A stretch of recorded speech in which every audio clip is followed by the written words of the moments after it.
It's Owen and Tegan, here bringing you into the new season of Red Hawk Talk. First episode this spring. Are you ready to kick off this season of Red Hawk Talk, Tegan? Yes! Let's go! We're getting it. All right, starting off our first episode with a banger with Mason and Owen. Of course, myself. He's going to be leaving here in a minute to go start their March Madness bracket for Red Hawk Talk.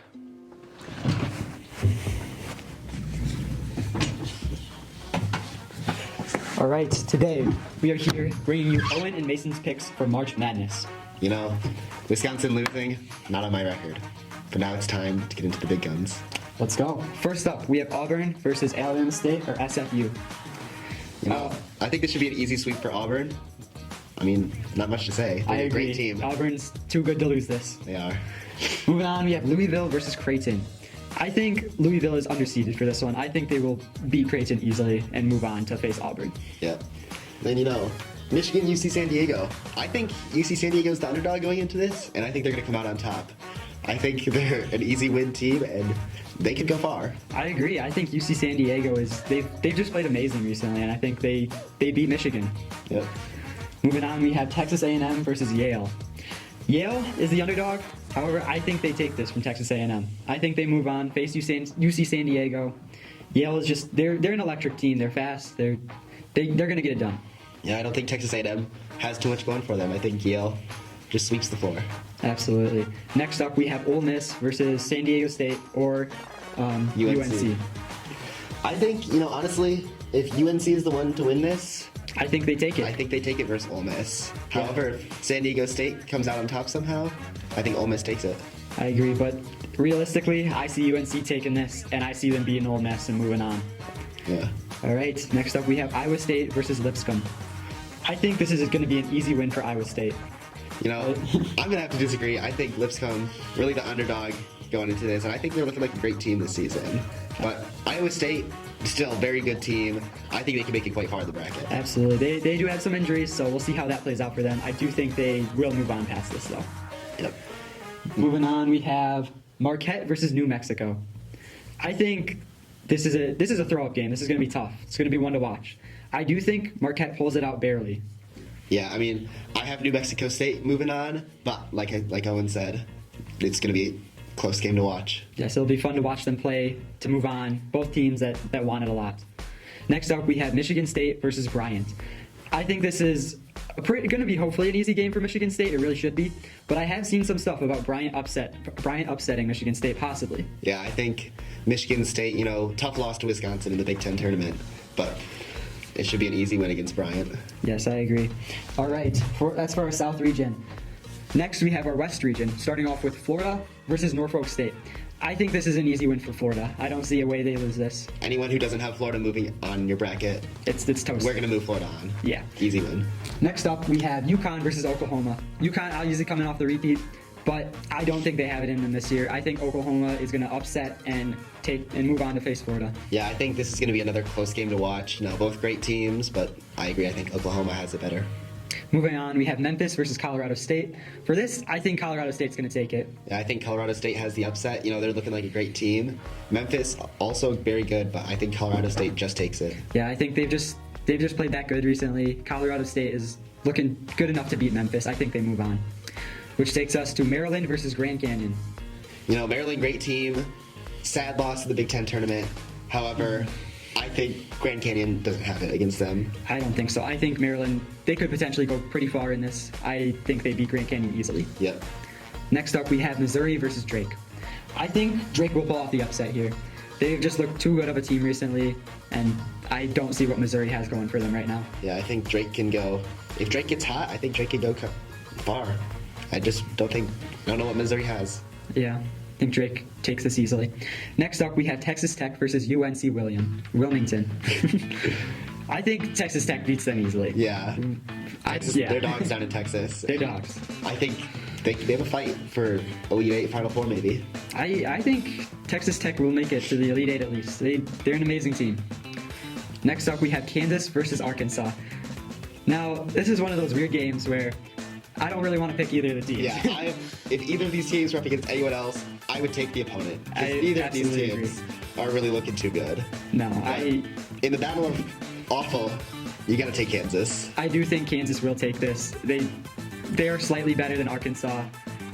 That's enough said. I think Kansas wins one game and loses to our next team, St. John's. and Omaha. You know, I think Omaha has a nice tradition with destroying the trash bin after they win. However, they're not going to get a March Madness win. Absolutely not. St. John's looking great. Their defense it's been too good. Yeah. I think they move on easily past this. I think they potentially have championship in their future. I agree. I do think they will go far in this. Yeah. All right. Hey, get out of my match. We'll be back with that in a minute. Get that out of here. All right, going on next with Alex's segment about the Shamrock Shake. Yep, we're going to be investigating them today. We'll see what he finds. What's up, Red Hawk Talk? It's me, Alex. Today, we're at McDonald's to try their annual anticipated Shamrock Shake. Let's go.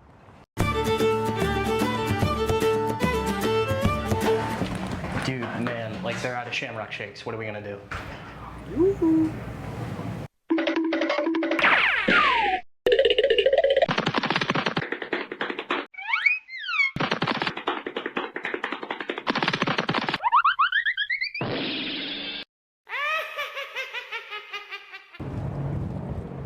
Said you had Shamrock Shakes? Follow me, lad.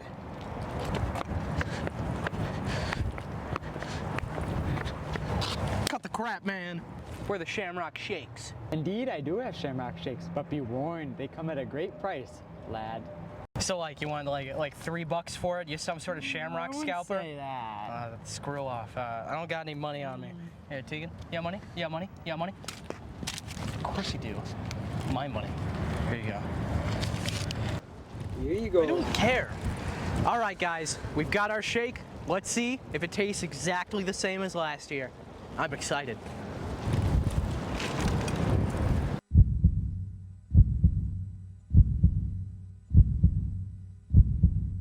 Oh!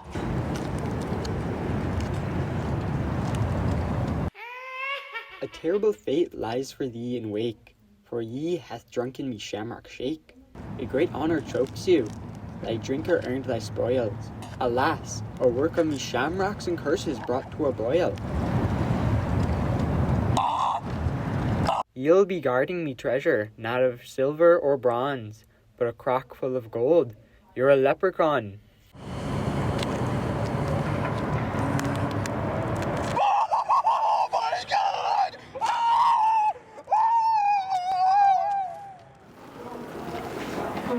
Dude, what are you doing? Dude, I'm writing limericks now. Can't you see I'm a leprechaun? Is that what this whole get-up thing has been about? You know what? all week? I don't have time for your ridicule. Right, man? Got gold to protect. All right, pal.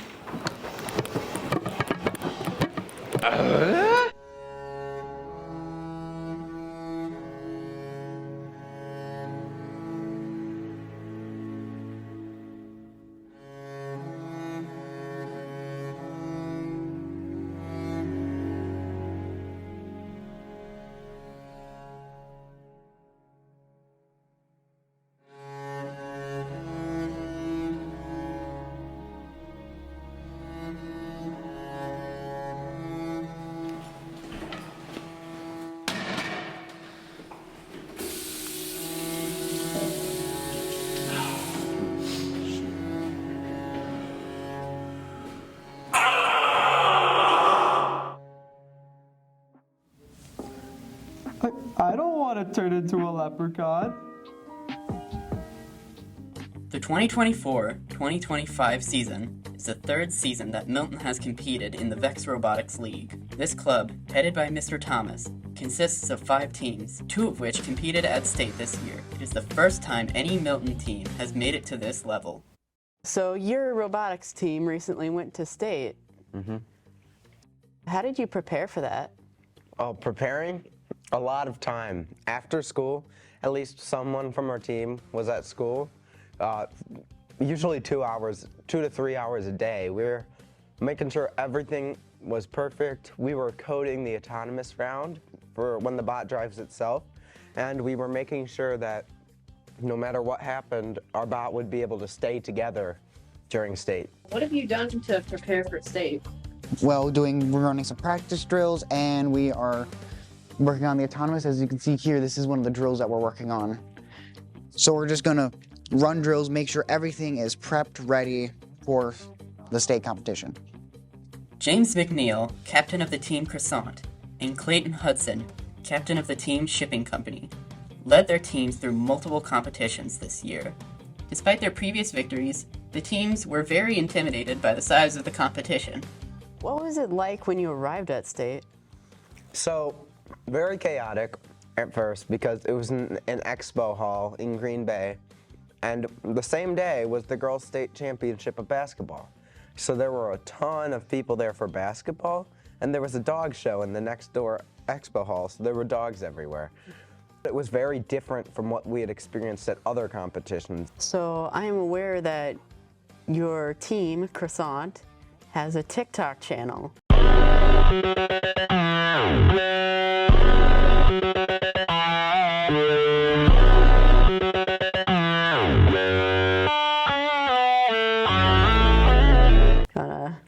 Tell us about that and how that came to be. So, it's not just TikTok, there's also YouTube Shorts. Follow and subscribe to Croissant Robotics, 22579E. You subscribe to Croissant Robotics right now. But that was more of a side project, but we want to kind of put our ideas out there because this year a lot about our bot was inspired from things we found online. So we kind of wanted to put what we made out there. So we made some videos and we made some funny videos with just like weird edits and stuff, but we're trying to get a social media presence, and maybe next year or the year after that, maybe we'll be the bots that we post our designs early and people get inspired by us. How do you think you will do at state? I think we'll do middle. I'm pretty sure we'll do really well, but more or less in the middle, not like top tier. I hope we will get all the way up there. I interviewed Clayton the week before they went to state. Shipping Company earned a placement of 46th. Team Croissant, however, made it all the way to quarterfinals.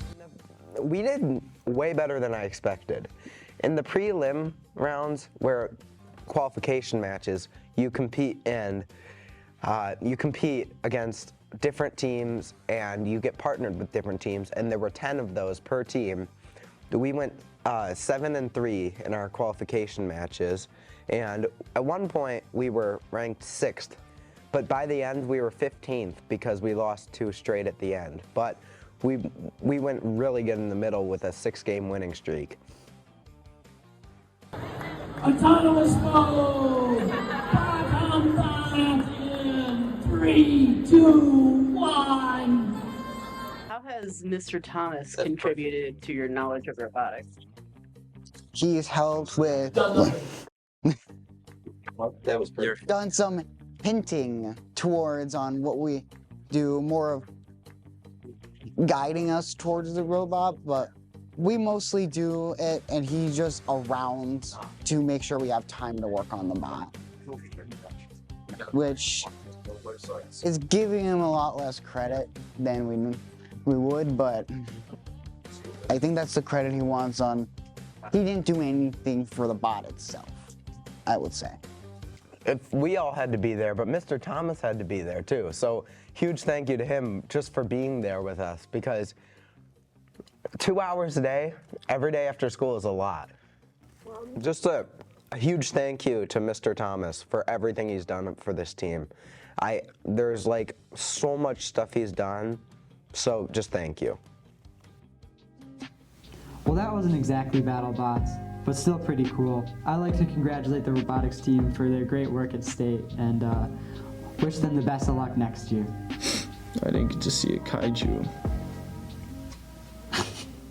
I'm Eli Janish. And I'm Mars Tetrov. And today, we're going to go interview some people. We are going to be interviewing teachers and students to see their knowledge on each other's slang.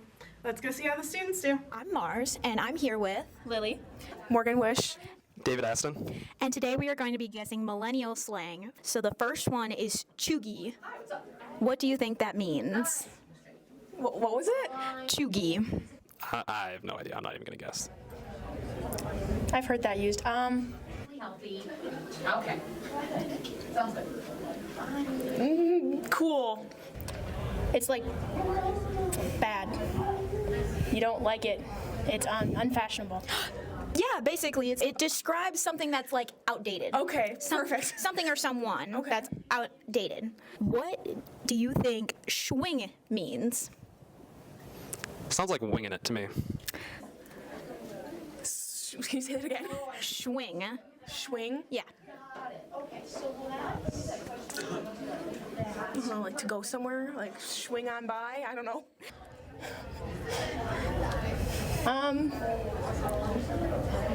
Just sound like sounds that open the car door. I guess like so you're just gonna wing it. If you go for it. No. It's an explanation of excitement. So when you're excited about something, you would say it. I'll keep that in mind when I'm going down the hallway. Oh yeah, for sure. And the third one is gonna be skirt. What do you think that means? It sounds like it's like a effect, like you're just like you're finished, you're done. Skirt, wee. To like run away or drive away. Skirt. Yeah. Can you spell it? SKRRT. Oh my god. Is it kind of like the same way we use it? Like as like an exclamation almost? Yeah. An interjection of like surprise. Okay. You just say it with excitement. Yeah. The next word is gonna be hunty. It's a way of describing a masculine man. Your guess is as good as mine. Is that like a term of endearment, kind of? Yeah, it's like an equivalent to like friend, but like with attitude. The next word is flipped wig. Someone describing someone really old?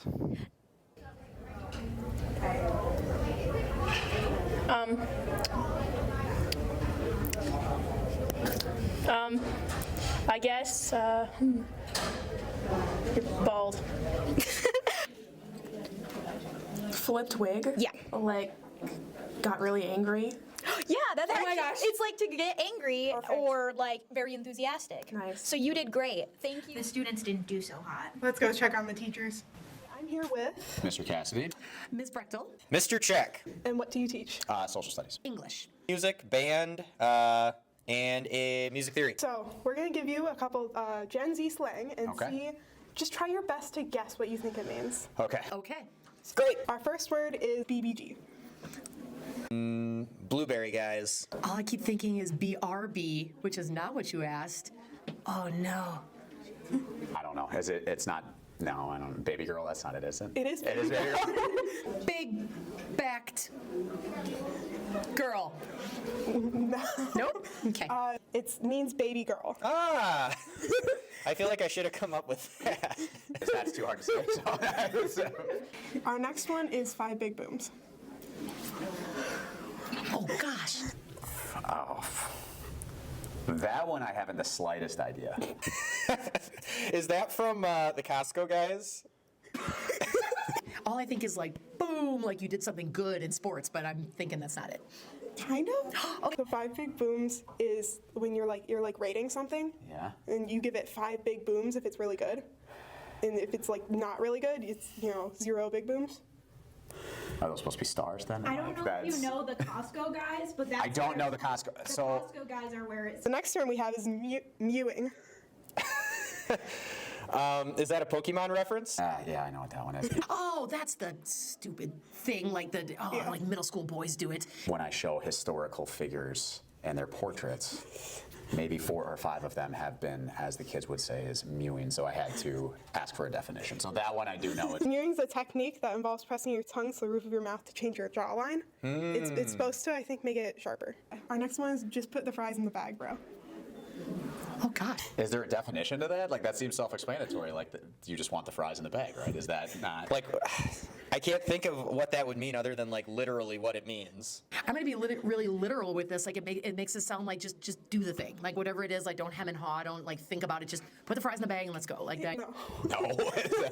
It's said in a way when you're like someone's going on and you don't care and you're like, just put the fries in the bag, bro. Like. Oh, figures.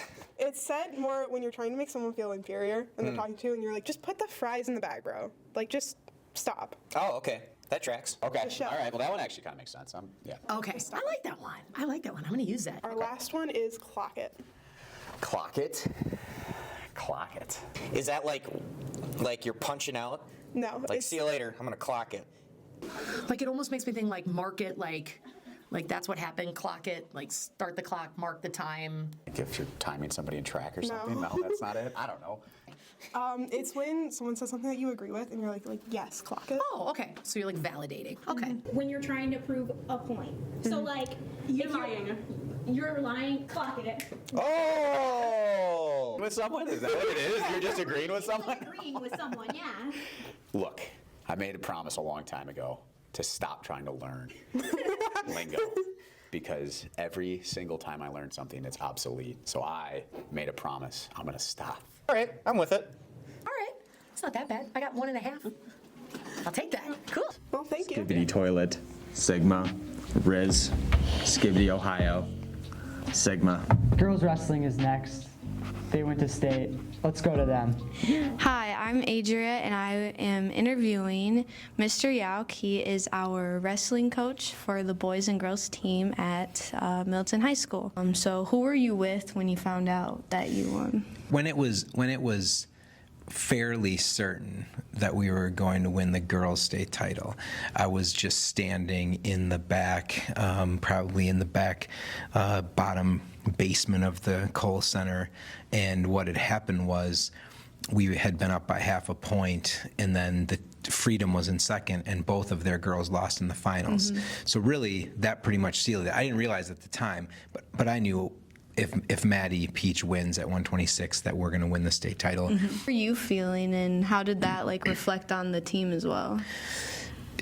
I think any time that you can win a state title, it's a huge deal. Yeah. And it was exciting, and it was a hard-fought tournament. It was a very close tournament. We had 4 girls. Freedom had 4 girls. Badger had 3 girls, and they were all scoring a lot of points. And we just happened to score a ton of bonus points with pins and tech falls on the first day, which is what ended up separating us. Do you think our wrestling team has a shot at doing it all over again? I would say so. What we need to get more girls out in terms of the girls' wrestling program, because we need to fill all of our weight classes. Because wrestling is really for everybody, everybody's shape, everybody's size, and we need a full team. And if we do that, because next year they're going to wrestle dual meets, it's not going to be tournament scoring. So that's what we really need to do. So can we get better? For sure. Can we go back to back? For sure, if we can get those girls to come out and give it a shot. So that's my encouragement, is to come out and give wrestling a shot. Hi, I'm interviewing Jessie DeMarcy, our state qualifier for 132. So what were the steps leading up for you to go to state? Okay, so I had regionals. I took first there, and so I qualified for sectionals, and I got second there. So then we had to wait for the match. After my finals match, we had to make sure there wasn't a wrestle back, because I could have had to wrestle again. But there wasn't a wrestle back, so then I qualified. And then I went to state. How are you feeling while you were at state?